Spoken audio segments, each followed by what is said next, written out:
Hey friends, morning. I'm up.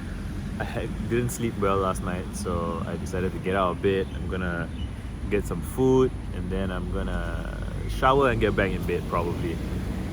And I'm annoyed, man. I'm annoyed with myself, I guess, that I don't like my wake sleep cycles. Like right now, my brain is not.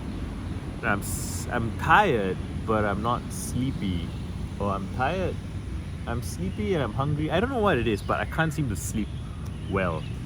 And I would like to address that, and I'm wary of saying phrases like, oh, I'm having trouble sleeping, because I'm not even sure if I now have, I guess, convinced myself that describing a problem, if you're not careful, can entrench it. And I don't want to entrench it. I don't want to define myself as, oh, I'm an insomniac, oh, I have sleeping issues. Like, okay, I'm a person who is dissatisfied with his current sleeping configuration. Let's frame it that way. And I don't know if I'm overthinking that, but yeah, so what are the basics, right? Exercise. I have been working out, and a little bit, and I feel pretty good about it. And I'm not gonna make a big show of my body now, but like I think, I don't know if any of you watch my video, if you can tell enough from my videos. Not much, I don't know. Where am I going? I'm sleepy and so I'm not thinking straight. But I just wanted to make a video anyway. Been working out. I suppose I must be stressed in some level. At some level, I must be stressed that my output has felt underwhelming for some time. I published my book Introspect in February, right? March, February, late February, I think. And I wrote one essay that I'm really proud of after that, called We Were Voyagers. And then from March until now, which is July, I have not published anything that I am particularly proud of. And I guess I can go meta on that, right? Because a few days ago, about 3 or 4 days ago, I made some breakthroughs sorting through my word vomits. So I have this word vomit project where I'm trying to write 1,000,000 words. I'm at about 800,000 words. It's 1,000 words per essay, and I have 800 plus essays. And I want my last 200 essays to feel substantially better than the first 800. And I think maybe some part of me is being too hard on myself about that. Like, by trying to make sure that it's going to be good, I'm kind of putting it off. But regardless, I feel like going through the process. So no, ever since I started the project, which is in 2012, right? Every few months or every year or so, I try to sit down and revisit and reread and make sense of what the hell is going on in the project. And it's always been difficult. I've always felt like I can't quite grasp what I'm doing. The project is bigger than me, it's bigger than I can conceive, and the body of work is bigger than I can conceive. Like, I can't read 800,000 words at once, so I have to summarize it and signpost it and make like little.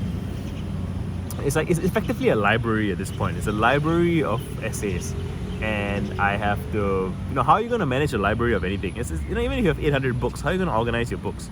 And you have to know what each book is about, and that doesn't mean you have the time to read all the books at once in order to rearrange them, right? So you have to come up with these chunking skills, and so I have gotten pretty good at chunking, and I feel like every single failed attempt probably contributed to me getting better at it, which I'm proud of. But it didn't feel good, it doesn't feel good. So I guess yeah, I had a friend who wrote something like doing knowledge work means you're gonna feel stuck.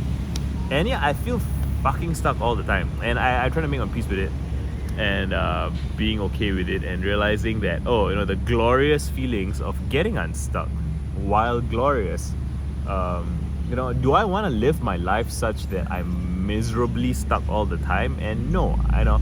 So I don't want to be unhappy and kind of hold my happiness hostage for when I get unstuck. So I have to learn to be happily stuck, or happily, maybe I need a different phrase, a different word. I need to be happily chewing, happily incomplete, happily unfinished, happily processing.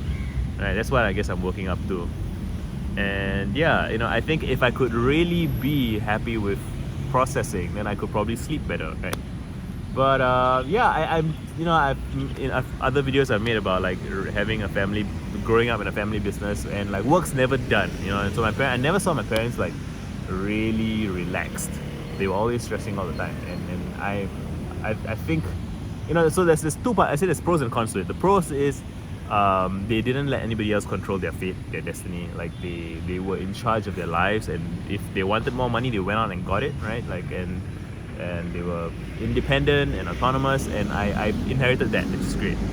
But they were also stressed all the time, and I also inherited that, and that's not so great. So my task for myself is to enjoy the good and mitigate the bad, right? So to learn to take time off, learn to celebrate, rest, right? I watched Thor yesterday, Love and Thunder. I thought it was great. But anyway, yeah, so I'm making progress, but it doesn't look like it, and I don't like that it doesn't look like it, and I'm trying to figure out how I feel about not liking that it doesn't look like it, like should I try to make peace with the fact that it doesn't look like it, or should I just modify and switch up my project management so that it does look like it? I think a little bit of both probably.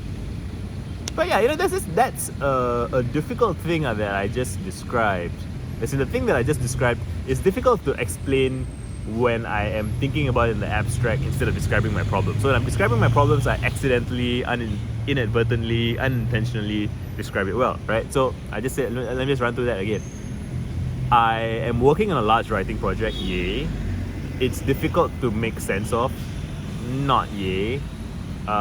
Making progress on it is slow, and there's nothing to show for it. Feels like a not yay. Should I learn to, so then the challenge becomes, should I learn to be okay with it, or should I learn to change my process such that I would be okay with it? Do you get what I'm getting at? It's like, do I change how I work so that it feels good? It's not that clear cut, it's not that straightforward. And I guess I will be chewing on that while I have breakfast. Should I change the way I work? What is the way I work? Like it's not like I inherited some tradition. It's not like it's some extremely successful, effective thing. No, it's a janky ass process that I iterate over time. So I'm fine changing my process. I'll trial and error. I guess I'm resistant to the idea of like top down, systematized. But I've already said elsewhere that you should make plans and then discard them. And I think at some level I feel like I'm flinching from discarding things and that's probably trauma from like when I lost my notebooks as a teenager and in my 20s. I felt so much pain at losing my notebooks that I'm afraid of discarding anything. So while I know intellectually that the solution is to make plans and then disregard them, I expect that I'm going to cling, something like that. I don't know. I feel like I'm glad that I'm in this part of this video because I feel like I'm in territory that I might not have articulated otherwise. Right? So I'm sleepy. I'll probably rewatch this later in the day and be like, whoa, maybe there's something interesting about that. But yeah, I think my instinct is guiding me towards like just fucking publish something every other day, dude. It's not a big deal. Like yeah, I do Twitter threads all the time without thinking about it. I miss publishing blog posts and essays, and I know I have a screenshot in my Google Keep that says when I publish blog posts I'm happy, when I don't publish blog posts I'm not happy. That was a great message from past Visa to myself, and I'm choosing to receive that today. Yeah boy. Alright, breakfast time. Hope you guys are well. Dad.